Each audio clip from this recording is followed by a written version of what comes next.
Em sembla un dels esmorzars més curiosos. Més exòtics, quasi, Més exòtics. Sí. I no n'escabardants, vull dir que no és... Estem acostumats al callo, el capipota i tal, però ojo, La veritat, que també es pot esmorzar a base de peix i de...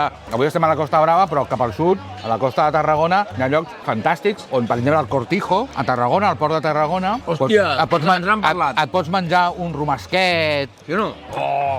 Espectacular. Mira, el Cortijo és un lloc que entres, el primer que has de fer és mirar perquè té les cassoles allà posades al canto. Com identifiquem un bon lloc per fotre un esmorzar a forquilla? Oh, per desgràcia. Assaig i error, tio. És a base d'anar-hi...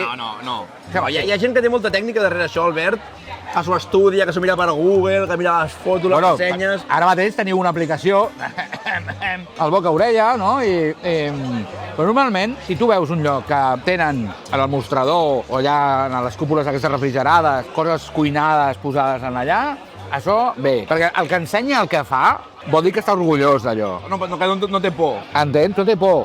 I per tant, això sempre és un bon senyal.